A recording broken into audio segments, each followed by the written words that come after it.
What's going on, everybody? I was uploading daily and I fudged it up. I missed today, but it's all right. I'm gonna go ride my bike today, which I haven't done in a little while. I'm gonna show you some stuff I got in the mail, some of the progress I made on the car last night.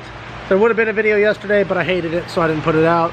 And we're gonna start fresh today. So hopefully you guys enjoy this video, and I'm excited to ride my bike. Okay, so I got the majority of the fittings and lines for the fuel system. The only thing that's holding us back is it's fucking damn near impossible to get one of these fittings on this line. But what I did do is finish the wiring. Everything for the fuel pumps is wired. Got it grounded here. Probably not the most ideal place for grounds. It doesn't look as good as I would have liked it to, but you know, it'll work. It'll work. And then the wiring goes up, comes through here. I already showed this, but then it runs down along here. I have to fasten it against the chassis, and then it goes to those relays, and then there'll be a signal wire going to the switch to turn them on. Fucking dope. So one thing to check off the list.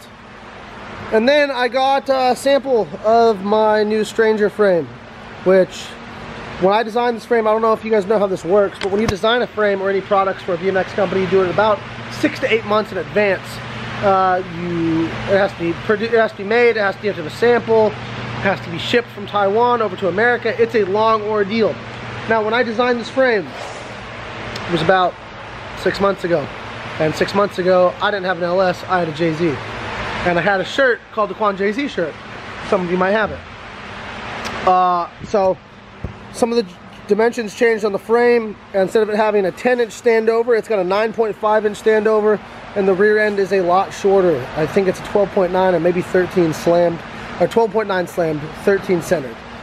But we changed the graphics from the money font to this. I really like it. And then if you look real closely there, my fucking piece of shit camera would focus. There's a 1J on my frame. It says Quan, which is dope. It's just like my shirt, exactly the same. And even though I have an LS, you guys all know that I love JZs. It was just what seemed to be best for what I'm trying to do. And we'll definitely have another JZ again. And hopefully still have this frame when I get it in the JZ. So, thank you, Stranger. I'm not going to put that together today. I've still got this one. It's in great shape. And I'm going to go to the skate park for a little bit. Okay, so another thing I got in the mail. I've been good friends with this dude, Nate, over at Villains. He's the main dude, Nate Shuchek, I think that's how you say his last name. Could be wrong. But they've been making hydraulic handbrakes in-house with Quan grips on them for quite some time now. They order the grips from me, which helps support me and get my grip out there. So big shout out to the Villains. And he sent me one over. I put this teal grip on. And you can pick one of these handbrakes up at their website. I'll link it in the description. Make sure to go check that out. If you don't need a handbrake, they also do 350Z stubs for the rear 240 diff, so that you can run 350Z axles. They do angle kits that a lot of guys are running. I know Jimmy Oaks is running one of their angle kits, more skids. I don't have one, but I assume they're good because everybody runs them. My master cylinder isn't in right now. It's right over here. Nope, I lost it. But, oh, there it is. Here's my master. So all I gotta do is put that bad boy in there and bolt it inside the chassis, and we're good to go. And I know I don't film a lot of BMX content, and I've been saying for a while that that's something that I really wanted to do, is to film more BMX content. There's not a lot of places to ride around where I live in Florida. It's kind of unfortunate, but there is this little prefab metal park that all the locals call Free Park. If you follow me on Instagram, I posted clips there before. That's where I'm going today. I'm almost there. Everybody seems pretty cool, all the locals for the most part. I haven't had any problems. It does say no bikes, but I think that's kind of a thing in the past in most places. No bikes at skate parks just kind of seems ridiculous. So, oh yeah, there's also not really ever any BMX kids here. So I kind of just kick it with the skateboarders. But we'll see if there's some BMX kids here today that might want to help me film.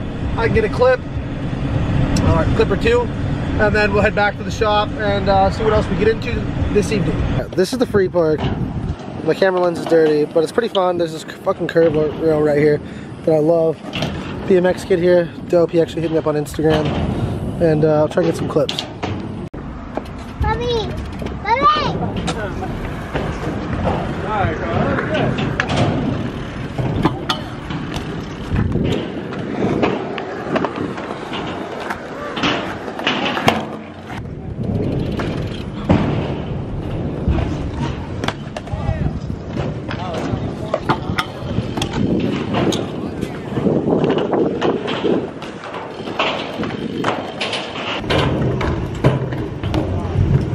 Literally, as soon as I landed that trick, it just started pouring rain.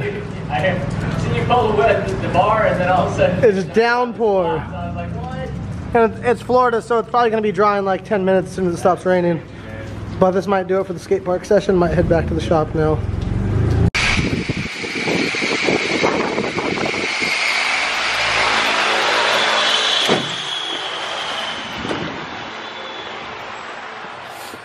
Hey, What's up? does that scare you?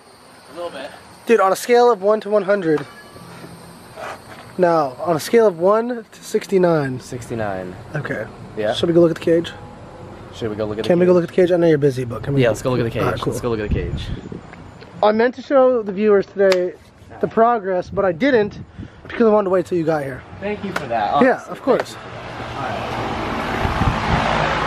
So, I'm gonna let you go ahead, stick the camera in there, because if I'm here, you know, Yeah, I get it. You gotta show it. So. Okay, so we got the light here so you guys can see it real good. Now, Tom, this chassis already, like with the factory seating position, is real low, which is real nice because, like a 240, you're basically on the roof, like your head's touching the roof. So Tom didn't even really need to do this, but just because he's a professional, Yeah. you can see how tucked up this is and how he's probably going to be able to weld it to the chassis, which is ideally what you want. Now, Orion, you wanted to keep your AC and a lot of the stuff behind the dash. Streetcar life. But it's not. It's not. It's race car that I want to drive on the street in Florida. And It's really hot down here. Yeah. So this is the A pillar or B pillar? A pillar. A pillar was done a little bit different to be able to salvage a lot of that stuff. And speak of the devil, will you talk about it? Because I don't know what I'm talking about. Yeah. The cage? He's the Yeah. professional. What do you want to know? The progress though. Oh. Well, coming along. He's climbing up on in there with another bar. Yeah. You know, just assembling. Is that the harness bar?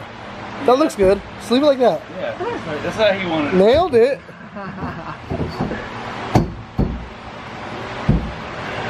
Yeah, probably got a hammer up in there. Yeah, well, that's what happens when you have a tight coat. Everything's got to be beat So in. tight. Professional. Okay, so let's talk about the progress. All right, progress. All right, so. And why you're doing the things you're doing. Like the A pillar and stuff. All right, so. Progress on the cage. Basically, when doing the cage, one thing I like to do, you know, which you're not going to get from like a pre-bent cage, is when the cage is built around the specific car, you can get everything as close as possible. So, like if you look here, you can see the cage actually butts up against the B pillar in 2 spots. It's all the way up to the roof line, kisses the roof line, does the same thing on both sides. It's so tight. So, and we like doing that because then either you can tie it in with gussets or you can actually just weld right along here, and that's going to even stiffen it up more. What are you going to do? Don't know. What do you want? I have a surprise. Do you want a gusset? He's got a surprise. We've been talking about it. I already know. You don't tell me. I'm not going to. I don't want to know. I'm not going to. I don't want to hear it. I'm not going to. What I want is whatever, honestly, he gives me. Because Yeah. I don't know shit about roll cages. I'm not a professional. I don't even know what I want. I just want a roll cage that's You just want to be safe. safe, FD legal. Yeah. That's it. Get it. So, then, ooh, follow me this way. Okay. You can see the A-pillar bar. Now, originally we were going to try to tuck it way back in here and bring it down. We're at sorry. Back down through here, and then shoot down and then come back. But after trying it, getting it bent and slipping it in there, I realized that once we have it in there and tacked in, there's going to be no way for me to actually bring the cage down and get to the top welds. Normally what we do is we'll bring the cage through the floor and drop it down, then weld everything up top, then slide it back up, slide the plates underneath it again, and weld those in. The other option is to cut the roof off, which we're not going to do that. And the way that we're going to be doing this the top bar here that's going to connect them. We have an allowance of 4 bends that we're allowed to do for this bar, so I'm going to try to shoot this out and bring it as far forward as possible so it just pisses off the glass. Do you want to keep your rearview mirror? Probably, yeah. Okay, well then I'll probably just bring it out to like right here. Despite the rain, I had a blast, and it was good to get on my bike. I got some Subway now. I'm going to edit this video. Thank you for watching today's video. Thank you to all the new subs. Don't forget to like, subscribe, comment, turn the notification button on, and I'll see you guys next time. Peace.